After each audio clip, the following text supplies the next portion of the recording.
Assalamualaikum warahmatullahi wabarakatuh. Saya sebagai penyaji pertama akan mempresentasikan tentang pengertian perkembangan sosial dan emosional. Sebagaimana kita ketahui, pengertian sosial itu secara etimologi adalah kemasyarakatan yang berorientasi pada lingkungan sekitarnya. Dan perkembangan sosial itu sendiri ada beberapa perbedaan pandangan di kalangan para tokoh. Di antaranya menurut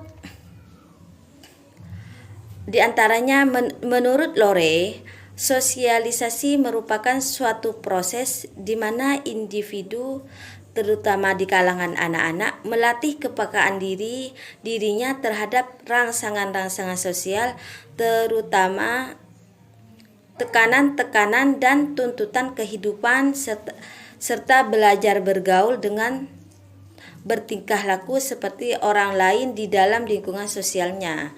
Sedangkan menurut Muhyiddin mengatakan bahwa perkembangan sosial merupakan proses pembentukan sosial self, pribadi dalam masyarakat, yakni pribadi dalam keluarga, budaya, bangsa, dan sekitarnya. Jadi dapat disimpulkan bahwa perkembangan sosial itu adalah kemampuan seseorang dalam berperilaku di dalam lingkungan sekitarnya yang sesuai dengan tuntutan sosial. Sedangkan pengertian emosional dan menurut emosi itu sendiri adalah perasaan yang ada dalam diri seseorang, baik berupa perasaan senang atau tidak senang, perasaan baik atau buruk. Macam-macam perasaan tersebut adalah gambaran dari emosi. Sedangkan menurut Syamsuddin mengemukakan bahwa emosi itu merupakan suatu suasana yang kompleks dan getaran jiwa yang menyertai atau muncul sebelum atau sesudah terjadinya perilaku. Berdasarkan definisi di atas dapat disimpulkan bahwa perkembangan emosional adalah suatu keadaan yang kompleks, dapat berupa perasaan ataupun getaran jiwa yang ditandai oleh perubahan biologis yang muncul menyertai terjadinya suatu perilaku. Jadi, perkembangan sosial emosional itu sendiri adalah perubahan seseorang yang disebabkan oleh lingkungan sekitarnya. Yang kedua adalah karakteristik perkembangan sosial emosional pada anak usia 5-6 tahun. Menurut Sumaryati, karakteristik bersosialisasi anak diantaranya adalah anak memiliki 1 atau 2 sahabat, tetapi sahabat ini mudah berganti. Yang kedua, kelompok bermain cenderung kecil dan tidak terorganisir secara baik sehingga mudah berganti-ganti. Yang ketiga, anak lebih mudah bermain bersebelahan dengan teman yang lebih besar. 4. Perselisihan sering terjadi namun hanya sebentar, kemudian mereka kembali baikan.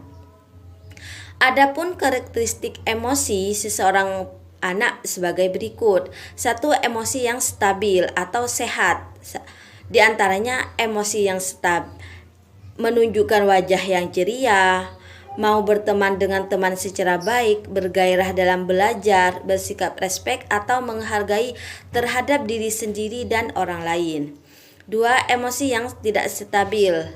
Di antaranya menunjukkan wajah yang murung, mudah tersinggung, tidak mau bergaul dengan orang lain, suka marah-marah, suka mengganggu teman, dan tidak percaya diri.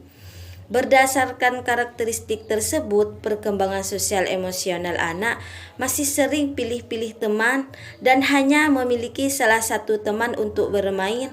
Selain itu, anak juga masih sering bertengkar karena memperebutkan mainan dan seseorang yang dianggap miliknya sendiri. Menurut Sumaryati, anak cenderung mengekspresikan emosinya dengan bebas dan terbuka. Sikap marah sering diperlihatkan anak pada usia tersebut. Selain itu, anak juga sering merasa iri kepada temannya dan memperebutkan perhatian guru. Perkembangan sosial mulai berjalan pada usia 4-6 tahun. Hal ini tampak dari kemampuan mereka dalam melakukan sesuatu secara berkelompok. Karakteristik pada tahap ini adalah anak mulai mengetahui aturan-aturan di sekitarnya. Kemudian mereka mulai tunduk pada aturan tersebut. Lalu anak mulai menyadari bahwa pentingnya hak orang lain dan mereka mulai dapat bermain dengan teman sebayanya. Karakteristik emosi pada anak antara lain berlangsung singkat dan berakhir tiba-tiba. Terlihat lebih hebat atau kuat, bersifat sementara, lebih sering terjadi, dapat diketahui dengan jelas dari tingkah lakunya. Dan reaksi mencerminkan individualitas. Perkembangan emosi pada anak ditandai dengan munculnya emosi evaluatif yang didasari oleh rasa bangga, malu, dan rasa bersalah, di mana kemunculan emosi ini menunjukkan bahwa anak sudah mulai memahami dan menggunakan norma sosial untuk menilai perilaku mereka. Bismillahirrahmanirrahim. Saya atas nama Bainatul Husniyah sebagai penyaji kedua akan membahas tentang tahapan-tahapan perkembangan sosial emosional. Tahapan-tahapan perkembangan sosial emosional di sini pertama adalah kepercayaan dan ketidakpercayaan dalam diri seorang anak. Kepercayaan dan ketidakpercayaan dalam diri seorang anak ini harus sama-sama dimiliki dan harus sama-sama dikembangkan karena akan berhadapan dengan orang yang bisa dipercaya dan juga tidak bisa dipercaya. Terus yang kedua adalah penguasaan dan rasa malu. Penguasaan dan rasa malu juga ragu. Di usia 15 bulan, anak mulai memiliki kesadaran akan dirinya sebagai seorang manusia. Ia mulai belajar menguasai apa yang menjadi kebutuhan dirinya. Di samping itu, ia akan merasa malu jika anak tersebut melakukan hal yang salah.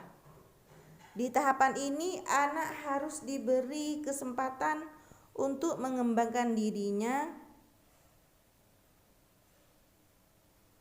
Orang tua dan pengasuh anak harus memberikan rasa percaya kepada anak tersebut disertai penguasaan agar ia bisa mandiri dan percaya diri.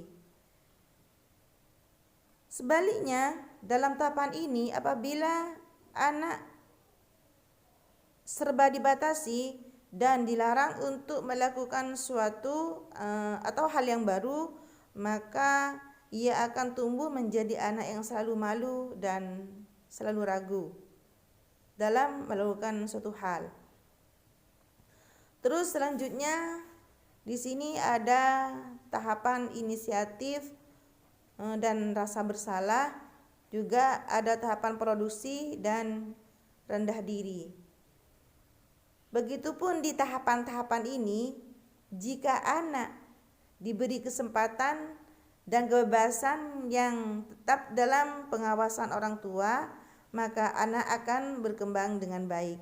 Namun jika tidak, maka yang akan terjadi adalah hal-hal yang sebaliknya.